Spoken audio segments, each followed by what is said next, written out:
欢迎回来。美国国防部日前宣称，美军正在追踪突然出现在美国大陆上空的一颗疑似来自中国的高空侦察气球。对此，中方表示，该飞艇属民用性质，因不可抗力误入美国。但美国部分舆论仍热炒中国威胁，坚称气球危害美国国家安全。为什么说美方的这些说法根本站不住脚？美方执意将一个偶发的技术性事件政治化，究竟有何盘算？这种不负责任的做法又将对中美关系造成哪些新冲击？来看看报道。外交部网站发布消息，3号晚，中共中央政治局委员、中央外事工作委员会办公室主任王毅应约同美国国务卿布林肯通电话，双方就如何以冷静、专业态度处理偶发事件进行了沟通。王毅强调，中国是负责任国家，一贯严格遵守国际法，我们不接受任何无端的臆测和炒作。面对意外情况，双方要做到就是保持定力，及时沟通，避免误判，管控分歧。此前一天，美国国防部发言人宣称，一个疑似中国的侦察气球已经在美国上空飞行数天。五角大楼曾考虑击落，但鉴于气球碎片可能会对地面人员造成威胁，军方最终改为出动 F-22战机追踪气球。对此，中国外交部发言人3号晚答记者问时表示，该飞艇属民用性质，用于气象等科研，受西风带影响，且自身控制能力有限。该飞艇严重偏离预定航线，中方对飞艇因不可抗力误入美国表示遗憾。中方将继续同美方保持沟通，妥善处理这次因不可抗力导致的意外情况。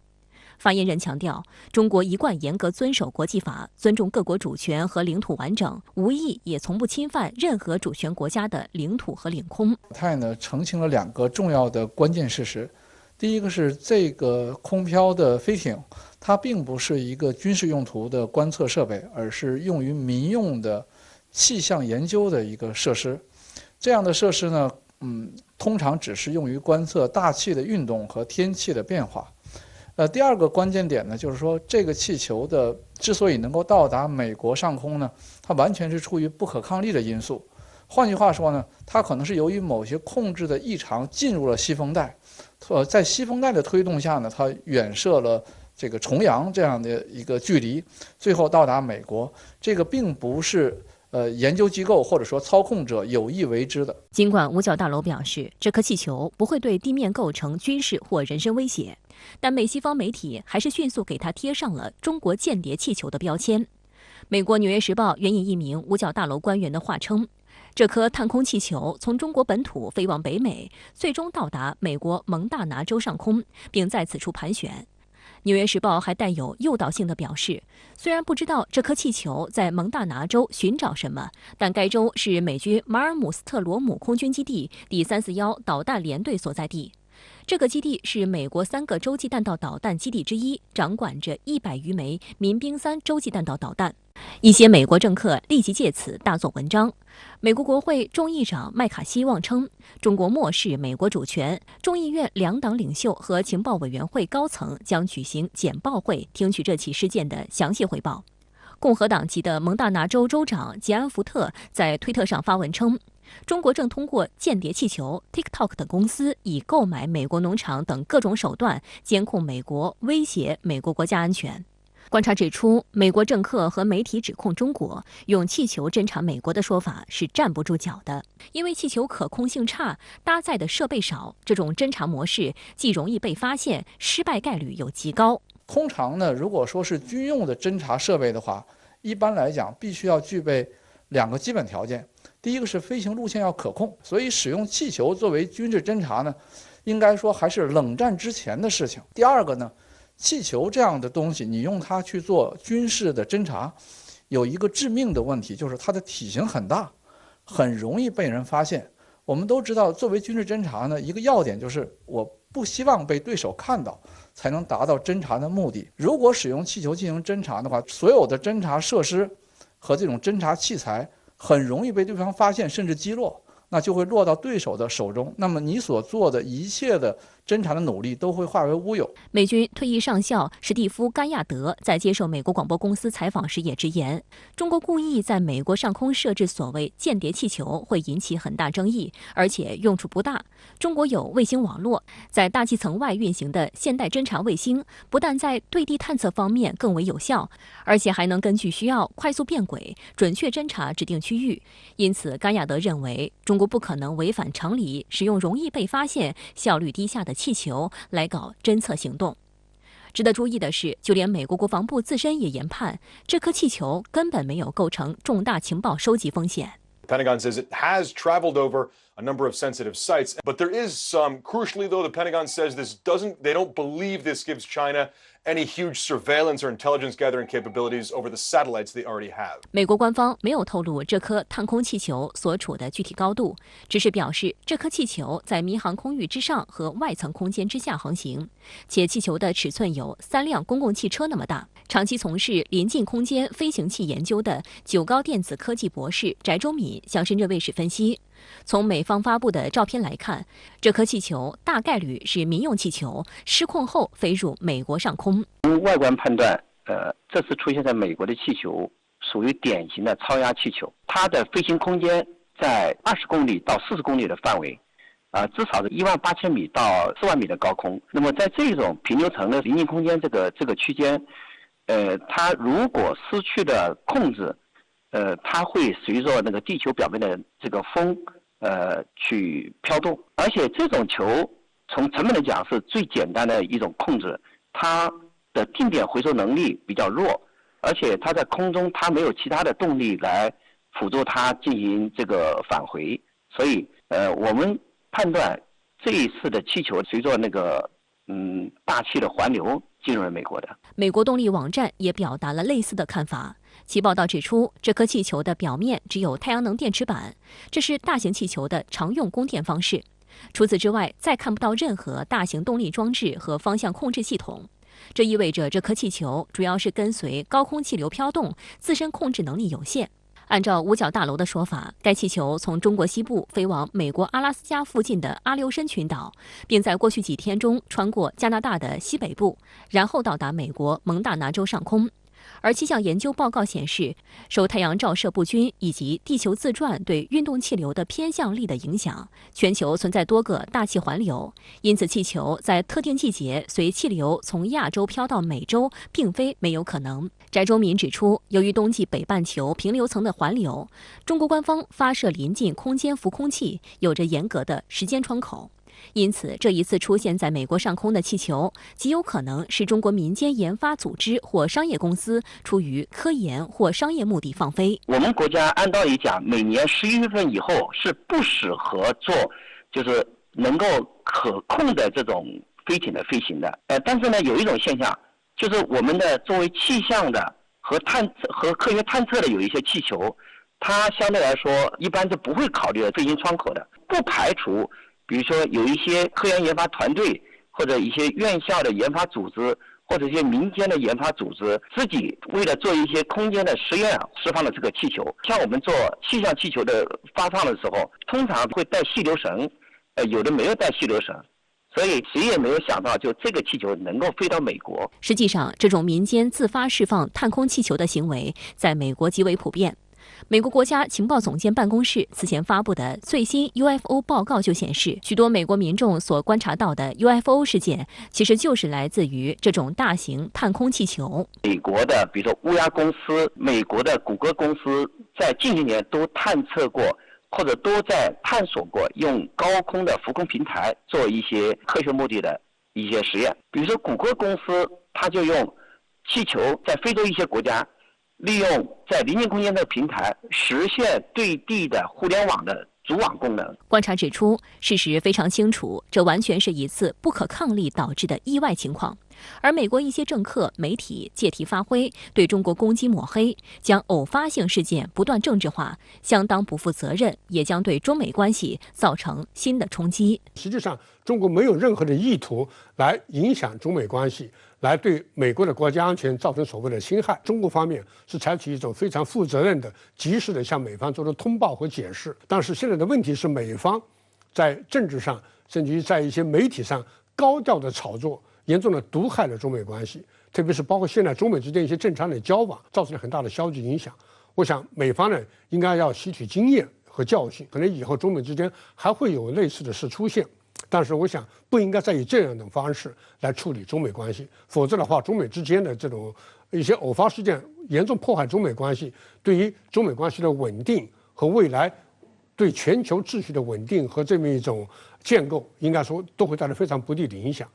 本周，美国防长奥斯汀先后展开对韩国、菲律宾的访问。他在访问期间声称，将在韩国部署美军第5代战机、核动力航母等战略武器。到达菲律宾后，美菲达成新军事合作，美军将在菲律宾增设4处军事基地。美军此前已规划在日本冲绳部署2支滨海作战团，以用于第1岛链内干涉作战。有分析指，美军试图在亚太打造岛链驻军新模式，而这一动作损人不利己，不仅把盟友推上冲突最前沿，自身也并不能获得真正的安全。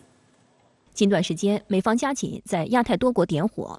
2月2号，美国国防部长奥斯汀在马尼拉先后同菲律宾总统马克思、非国防部长加尔维斯等菲方高层会晤。当天，五角大楼发表声明称，菲律宾方面同意再向美国开放4座军事基地。分析指出，菲律宾已成为美国在西太平洋军事布局中不可或缺的支点。美海军太平洋舰队司令帕帕罗此前曾明确表示，菲律宾临近南海和巴士海峡等重要水域，地理位置具有战略意义。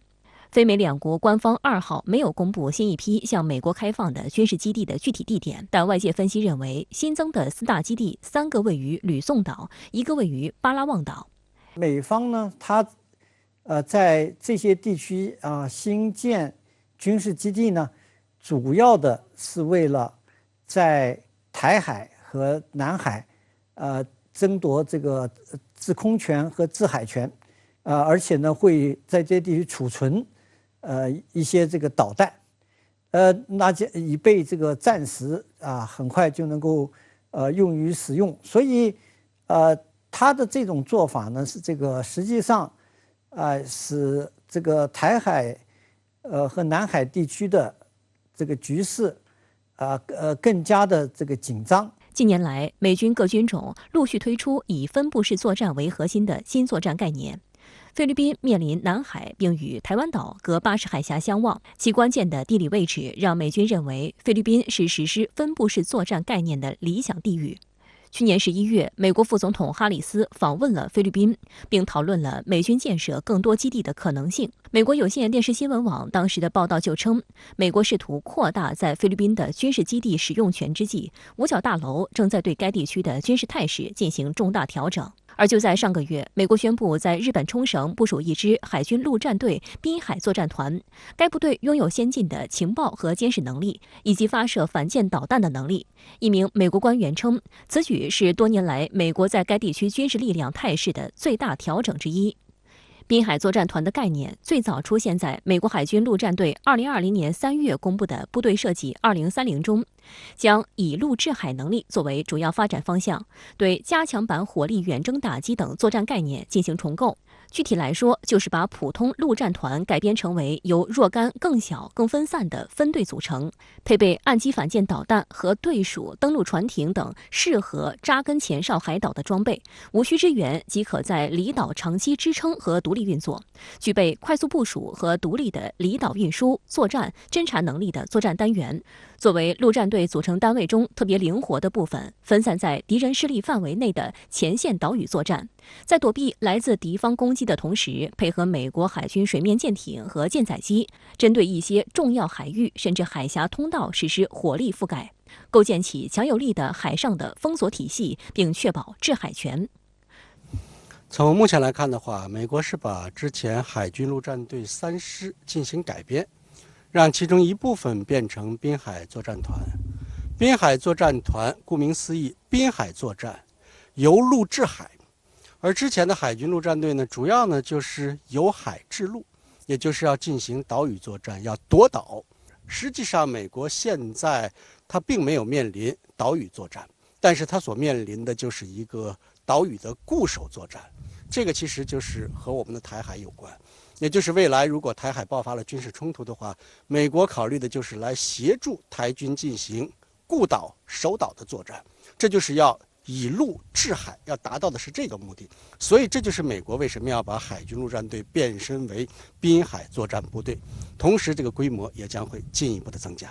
去年3月，美国海军陆战队首个滨海作战团在夏威夷成立，并在美菲举行的史上最大规模2栖登陆演习中亮相。按照计划，美首个滨海作战团将在今年9月底之前具备初始作战能力，2025年9月底具备全面作战能力。未来10年，美海军陆战队还将会建立多达3个滨海作战团，全部驻扎在太平洋地区，在2030年全部实现全面作战能力，成为美军在印太地区高强度对抗环境下完成海域既定任务的重要力量。有分析指，美军这种调整的核心点是把军事部署的重心从第一岛链向第二岛链甚至更远区域进行转移和疏散，特别是大型的基地。但同时，美国也不想放弃第一岛链这条拦阻索，试图以小快活的兵力探索新岛链战略。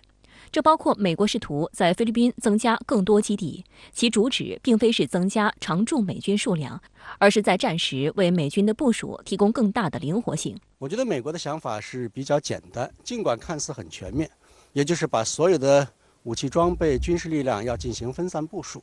但是有一点，就是现代战争不是1战、2战，距离能够决定一切。现在距离已经不是问题。比如我针对你1个基地、2个基地、10个基地，无论是近的、远的，都可以进行集中火力打击。所以美国并不能指望在和中国的对抗中来保全自己的军事实力。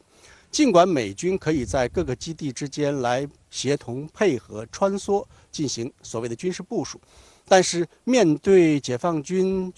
天时地利人和方方面面的优势，尤其是地利优势，解放军可以采用的军事手段比较多，所以美国无论把军事能力部署在中国周边哪一块，都不会有丝毫的效果。而奥斯汀在此行首站韩国访问时，还表示美国将扩大与韩国的军事演习，并加强核威慑。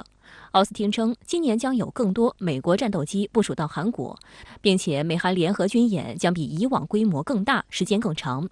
华盛顿邮报指，奥斯汀寻求让韩国这个亚洲盟友相信，华盛顿方面将为其提供保护。就在2月1号，美韩开始实施2023年首次联合空中演习，并投入美国战略武器。韩国空军 F-35A 战斗机、美国空军 B-1B 战略轰炸机、F-22和 F-35B 战斗机等参演。3号，美韩空军再次在半岛西部海域上空进行了空中联演，参演阵容相较2天前仅美军 B-1B 轰炸机未现身。韩国空军表示，此次演习旨在提升韩美空军的联合作战执行能力和互操作性，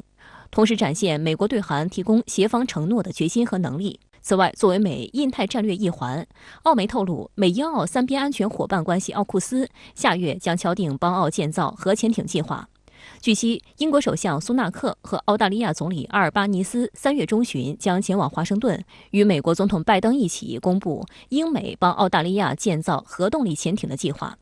澳媒认为，这提高了3个盟国一起参与设计新潜艇的预期。外交部发言人毛宁3号表示，美英澳3国决定开展并持续推进核潜艇合作，构成严重的核扩散风险，加剧军备竞赛，破坏地区和平稳定。中方对此严重关切，坚决反对。3国的相关合作也引发越来越多的国际关切。我们敦促美英澳3国倾听国际社会的呼声，切实履行核不扩散义务，撤销开展核潜艇合作的决定，以实际行动维护地区和世界的和平与安全。美方在亚太推动军事部署，引来域内国家警惕。就在去年9月奥库斯成立时，印尼就第一时间深表关切，担忧此举会在区域内导致军备竞赛。纽约时报称，印尼的反应令拜登政府深感懊恼。2月3号，印尼总统佐科再次发声称，东盟不应成为任何一方的代理人。他去年在柬埔寨举行的东盟领导人峰会上做出相同呼吁。值得一提的是，去年11月，美防长奥斯汀到访印尼，就购买美国战斗机一事向印尼施压，但最终无功而返。澳大利亚国防策略师怀特告诉《纽约时报》，印尼的中立立场很让白宫头疼，因为这让美国在亚洲不断扩张的抗中努力变得更加复杂。相关话题来连线特约评论员张思南。张先生您好。近期美方炒作所谓间谍气球事件，给中美交流对话制造障碍，您对此如何看？主持人好，让我们首先来梳理一下时间节点。第一，气球是什么时候被美国人发现的？2月1日周三，美国全国广播公司最早报道，蒙大拿州比林斯洛根国际机场当天下午1点半到3点半关停，期间有当地居民注意到一个巨大白色气球。而为什么机场会关停呢？根据五角大楼官员2月2日周四正式回应，军方当时正准备采取应对措施，包括击落该气球。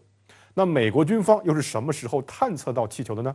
？2月2日，美国国防部发言人表示，包括北美防空司令部在内，美国政府已经发现并正在跟踪一个所谓高空侦察气球。发言人表示，该气球足够大，尽管高，但商业飞行员肉眼就可以看到。同日，又有五角大楼官员对美媒《华盛顿邮报》称，该气球最早被发现在阿拉斯加阿留申群岛外海漂浮，接着在加拿大上空飞行，然后再抵达美国本土，轨迹非常清楚。换言之，根据美媒公开的资料，早在2月1日周三气球进入美国本土蒙大拿州之前，美国政府就已经发现了这个气球，并开始持续追踪。第二，有关这个气球，中美之间有没有过进行沟通？在2月2日，美国国防部就气球首次发布的正式通告中有这么一句话：美国已通过多个渠道与中国官员进行了接触，并将此事的严重性传达给中方。考虑到当前中美关系的微妙性，美国军方大概率会在发现气球的第一时间与中方接触，具体是什么时候，外界不得而知。但根据刚才的第一点，可以推测，至少在2月1日进入美国蒙大拿州内陆之前。好了，美国方面一早发现了气球，也大概率一早与中国就气球进行了沟通，听取了相关解释，知道这就是一个民用气象气球。然后在气球飘入美国本土，在美国民众可以用肉眼看到这个气球之后，就咬死这是一个所谓的高空间谍气球，宣称危害极大。有多大呢？用美国国防部的话说，这个气球试图飞越美国本土的核导弹发射基地，如此严重，美国军方却始终依然不肯击落该气球，而是允许它一路向东。根据美媒 CNN 的最新报道，大概2月4日周六晚，这个气球直接就离开美国东海岸了。这哪是间谍气球啊？这简直是一个环游美国的广告气球，是美国政府和政客手中宣扬所谓中国威胁论的最新契机，用一个具体可感知的方式向美国民众表示，你看中国人多可怕。包括 CNN、福克斯新闻在内，各大媒体进行了直播式的报道，成功激起了美国民众的注意力和复杂情绪。这是什么？这就是美国搞了一个低配版的卫星危机。1957年，苏联成功发射人类历史上第一颗人造卫星，美国政府和媒体随即全力渲染苏联拥有威胁美国的能力。我注意到《华盛顿邮报》最新刊发的一篇评论就阴阳怪气地写道，即便这个气球毫无意义，它也刺穿了美国人的集体安全感，让美国人有理由在看到天空中的一个小斑点之后就立即躲起来。事实上，连美国国防部发言人2月2日也承认，这个气球的情报收集能力很有限。但美国人玩的就是阳谋。而我们也注意到，中方在事件发生后就开诚布公做出澄清。外交部强调，飞艇虽然来自中国，但是民用属性，误入美国是因不可抗力。中方将继续同美方保持沟通，妥善处理这次的意外情况。中央外事工作委员会办公室主任王毅应约同美国国务卿布林肯通电话时也强调，中国是负责任国家，一贯严格遵守国际法，我们不接受任何无端的臆测和炒作。面对意外情况，双方要做的就是保持定力，及时沟通，避免误判，管控分歧。从中我看出的是中方对于解决此次意外事态的诚意，更是坚守两国元首共识，把稳中美关系航向的坚定意志。因为中美关系不应该也绝不能被这样的意外所干扰和带偏。我们注意到，美国防长奥斯汀近期的亚太之行不断煽风点火，试图建立围堵中国的包围网。您对此有何观察？用宏观一点的语句来回答你的问题，美国防长奥斯汀过去一周在亚太煽风点火，就是在为美国的战略收缩提前布局。美国地缘政治学者罗伯特·卡普兰曾经提出过这么一个观点，那就是中美西太平洋的博弈时间在中国这一边。为什么呢？卡普兰认为，只要当前中美经济军事发展态势不变，中国在西太硬实力的部署积累迟早会超越美国。卡普兰以海军新下水的战舰为例，他表示，即便美军能做到解放军的2倍，由于美国要全球部署，而中国只需要集结在西太平洋上，在未来某个时间节点，美国的决策者为了维持战略安全，将不得不后撤前沿部署的军事力量，以求得两边的实力密度均衡。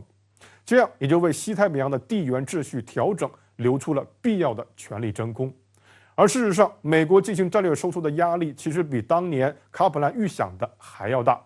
实力积累速度比不过中国，又不想把西太平洋拱手让给中国，美国唯一的选择就是建立遏制中国的包围网。就拿菲律宾提供给美国的9个基地来说，美国缺的是这9个军事基地吗？美国当前在西太地区以韩国、日本、关岛、新加坡为核心支撑的基地群，足以支持当地美军一切后勤和战时运作。美国缺的，就像我刚才讲的，是未来能够持续压制中国的硬实力。这9个基地在军事上不过是一种象征意义，其真实目的是离间中非之间的关系，让中国未来西太平洋的战略博弈局势更加复杂，从而打乱中国走向深海的节奏。奥斯汀过去1周的亚太之行看似令人眼花缭乱，但关键其实只有2处，也就是日本和韩国。这2个国家是美国在东北亚地缘战略中的核心抓手，也是未来唯2有可能在中美博弈中发挥有意义变量的国家。正如我在昨天的评论中提到，日韩2国领土上都有着相当数量的美国驻军，而且一个倚仗美国来实现自身的国家正常化，另一个依附美国来求得与大国对话乃至是自保的资格。局势当前看似对中国相当不利，但未来则不一定。随着美国越来越要求日韩承担遏制中国的直接责任，也就是美国越来越不愿意单独与中国直接进入冲突之中，美国实际上也在越来越不愿意承担对于日韩的直接安保责任。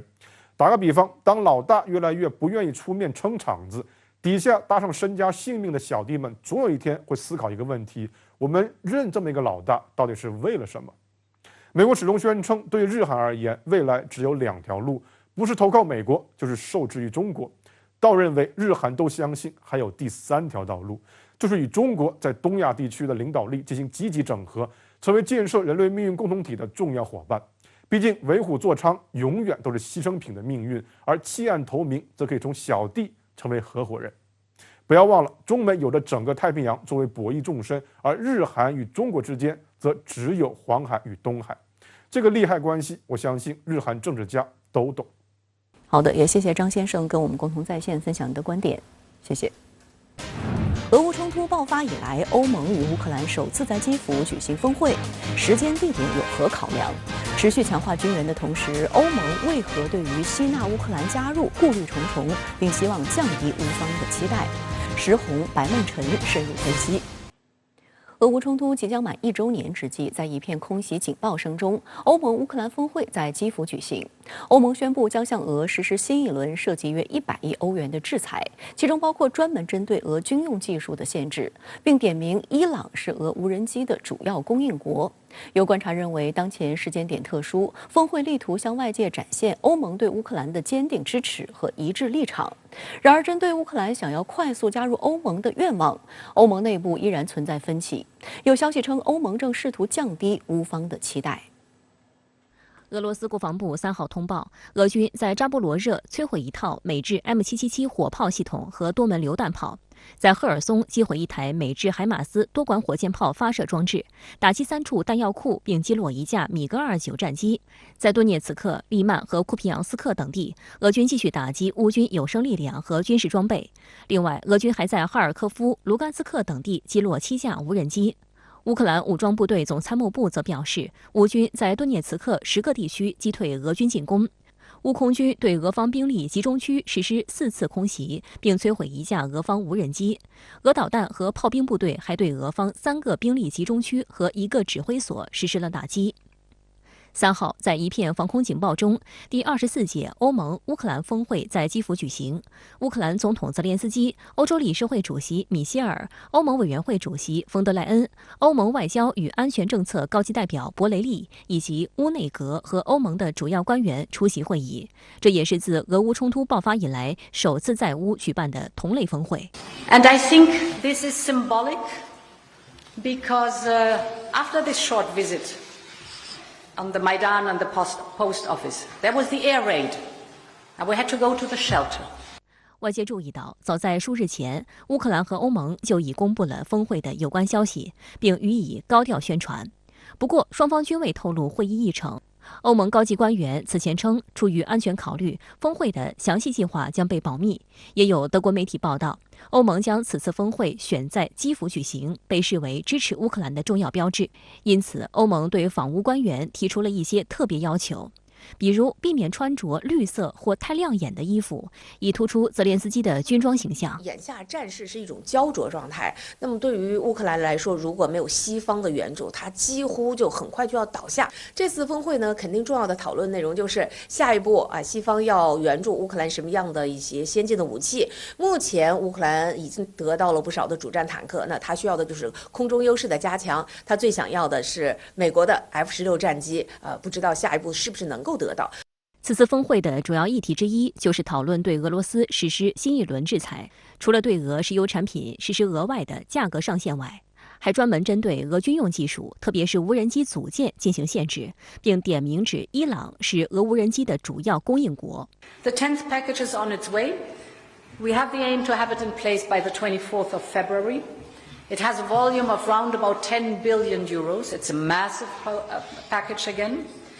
The plan is to focus once more on technology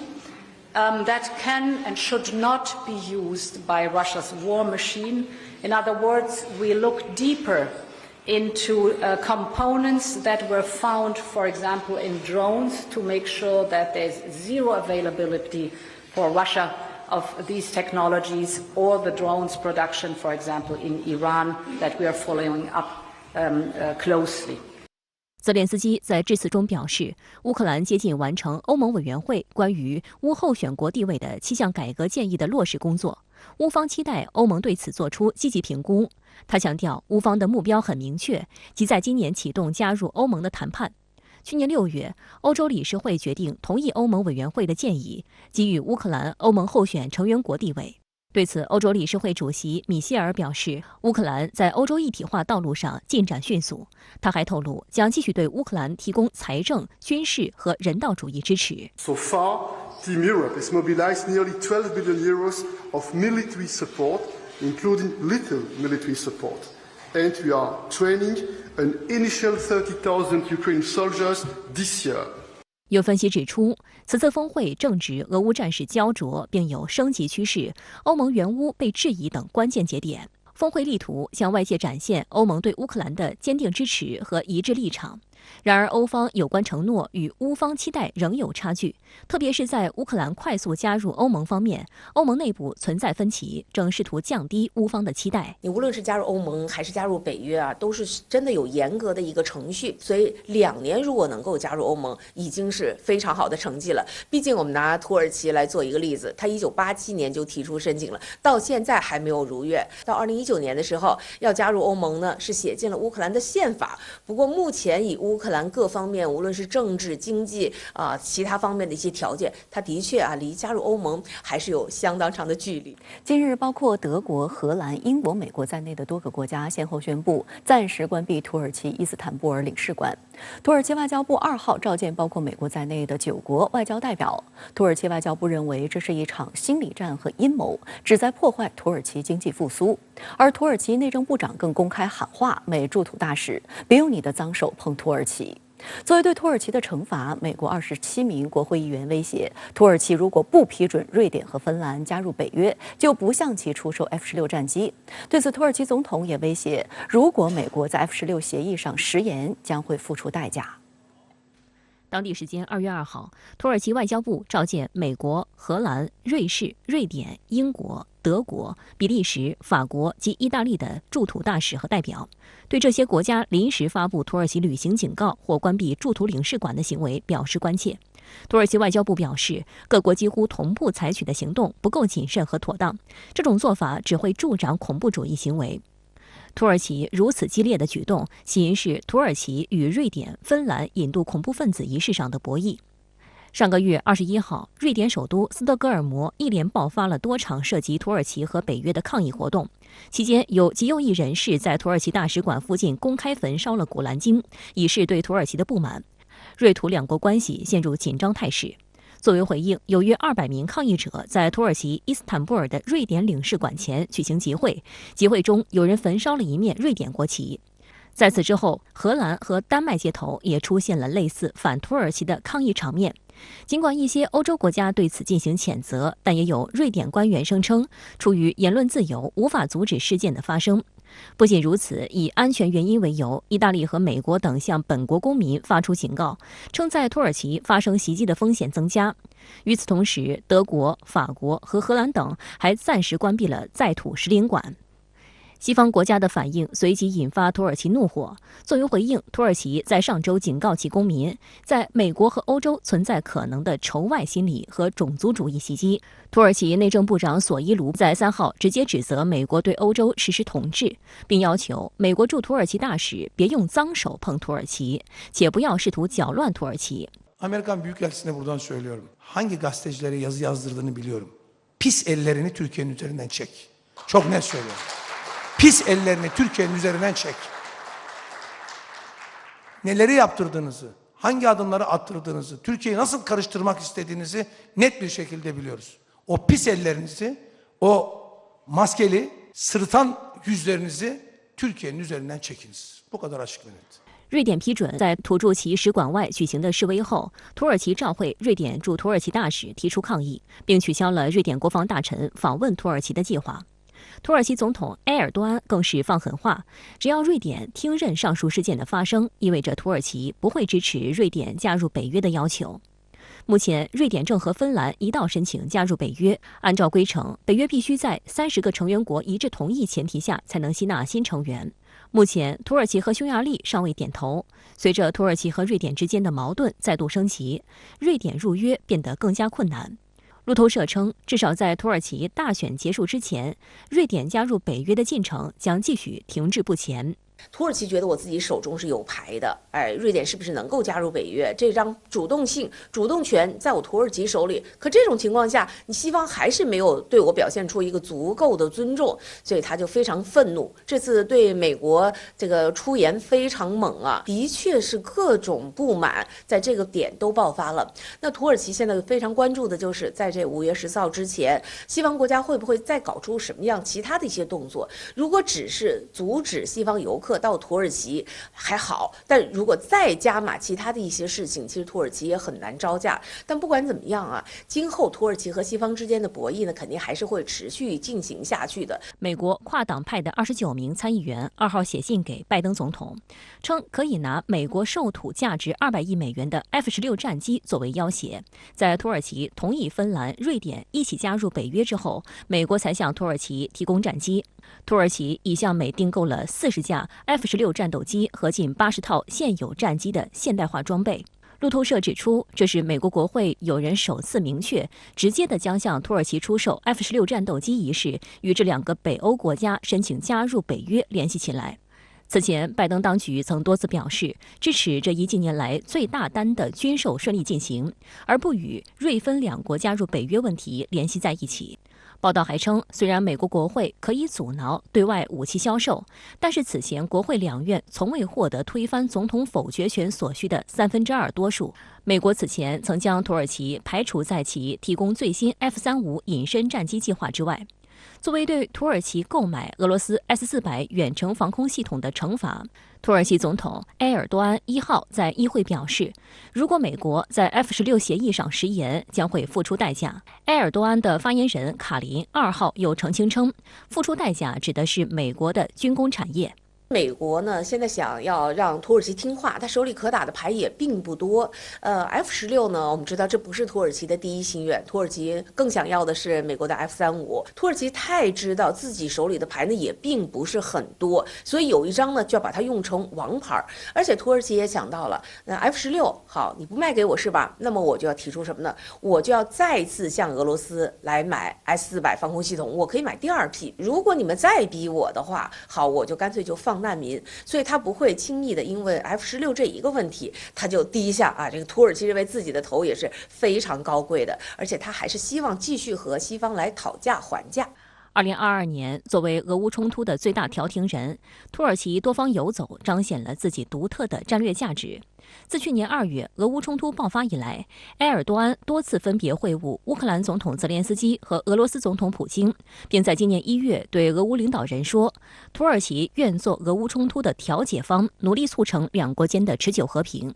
为此，匈牙利外长西亚尔多彼得甚至表示，埃尔多安应该被考虑授予诺贝尔和平奖，以表彰他在斡旋结束俄乌冲突方面所做的努力。西方有评论认为，如果美国和一些欧盟国家进一步联手抵制土耳其，则有可能引起土耳其与西方关系的进一步恶化，弄不好还会把土耳其推到俄罗斯那边去。不过，也有观察认为，目前看，土耳其绝不会主动放弃北约身份，而会充分利用这一身份来与欧洲、美国等讨价还价。土耳其也知道，他如果说是在西方和俄罗斯之间，他可以拿到最多的一个好处，对他的国家利益，包括对埃尔多安本人的这个政治利益，都是最有利的。所以他不可能永远离开西方，他毕竟还是想加入欧盟的。而且土耳其和俄罗斯之间的关系也是多少年的恩怨情仇。西方在这个时间会推动土耳其向俄罗斯去，但是他们不会就这么顺顺当当的永远在一起。好的，我们继续来连线特约评论员石红。石先生，西方9国集体对土耳其施压，意图让土耳其同意瑞典和芬兰加入北约。那么，土耳其会在西方的压力下屈服吗？土耳其是不会轻易屈服的，因为他手里有牌可打。